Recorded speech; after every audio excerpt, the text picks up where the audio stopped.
Selamat pagi, Oma Opa, Bapak Ibu, saudara-saudari, dan anak-anakku yang terkasih. Di dalam nama Tuhan kami Yesus Kristus, selamat pagi,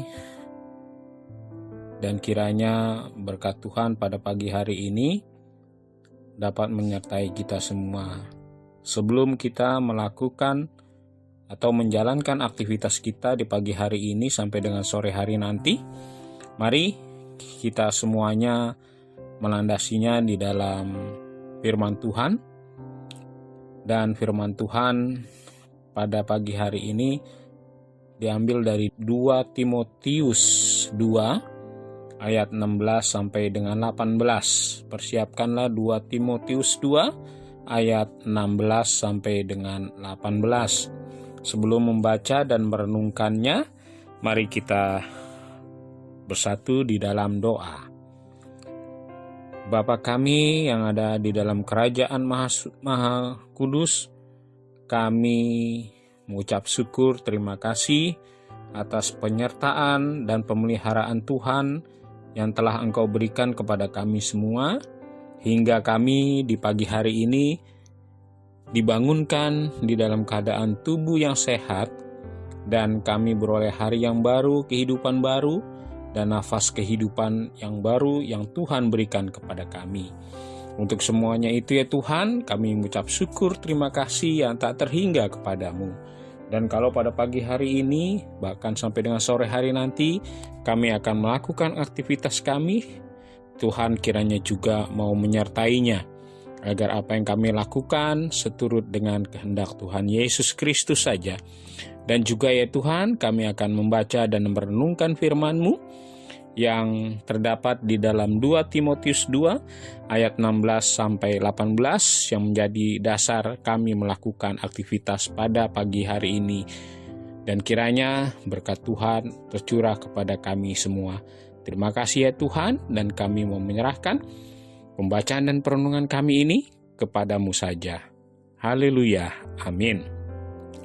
Umat yang dikasihi oleh Tuhan kita Yesus Kristus, renungan pagi pada hari ini, hari Jumat tanggal 6 Februari 2026, dari 2 Timotius 2 ayat 16 sampai dengan 18, demikian. Namun, hindarilah omongan yang kosong dan tidak suci, yang hanya menambah kefasikan. Perkataan mereka menjalar seperti penyakit kanker.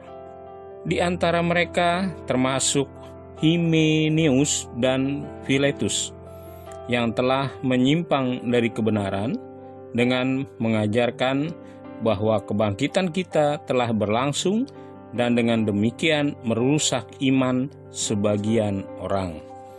Demikian pembacaan firman Tuhan, dan kita akan merenungkannya di dalam perenungan kita, yaitu dengan judul kanker perkataan. Kita tentu mengetahui bahwa penyakit kanker sangatlah berbahaya. Daya rusaknya pada tubuh manusia sangat tinggi karena kemampuannya untuk tumbuh secara tidak terkendali, menyerang jaringan ke sekitar dan menyebar ke organ lain, sehingga merusak tubuh, mengganggu fungsi organ vital, serta mengancam nyawa. Namun, tahukah Anda bahwa ada penyakit lain yang juga sama bahayanya dengan kanker? Rasul Paulus dalam suratnya kepada Timotius mengingatkan tentang bahaya penyebaran ajaran sesat yang menjalar seperti sel kanker dalam tubuh, seperti sel kanker yang menyebar dan berpotensi membunuh. Begitu juga perkataan yang menyesatkan sangat berbahaya karena memengaruhi orang banyak dan merusak iman yang benar. Hal itulah yang dilakukan Himeneus dan Filetus. Mereka mengajarkan bahwa kebangkitan sudah terjadi dan menganggapnya hanyalah peristiwa rohani atau simbolis saat seseorang bertobat. Dengan pemahaman itu, mereka menghilangkan harapan orang percaya akan pemuliaan tubuh fisik dan kehidupan kekal di bumi yang baru saat kedatangan Kristus kembali. Ajaran ini menyebabkan iman beberapa orang menjadi rusak. Oleh karena itu, Timotius dinasehati untuk bersungguh-sungguh memperhatikan perkataannya dan menghindari berbicara yang kosong dan tidak suci yang hanya menambah kefasikan.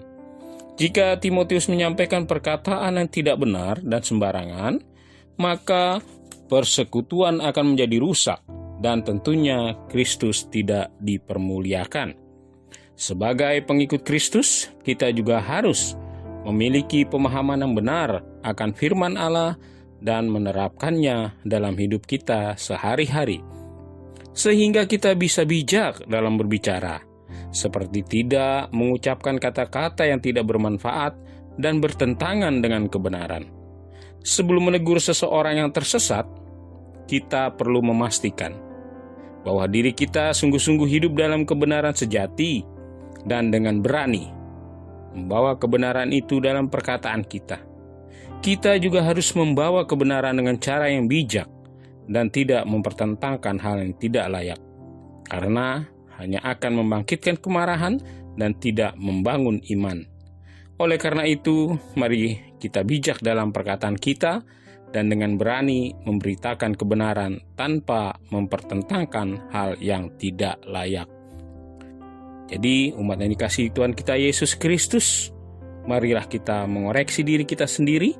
Apakah kita sudah benar? Apakah kita sudah benar-benar tidak menyakiti orang, sehingga perkataan akan kita keluarkan tidak menyakiti hati semua orang, melainkan kita dapat membangun iman terhadap sesama kita.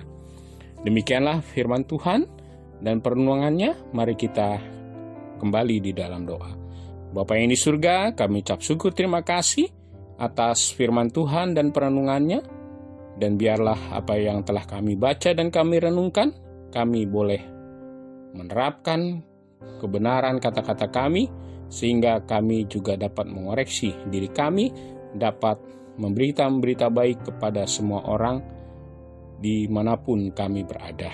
Ya Bapa, kami menyerahkan seluruh kehidupan kami, aktivitas kami, semuanya ke dalam tangan pengasihan-Mu, dan hanya di dalam nama Tuhan Yesus kami naikkan doa ini. Amin.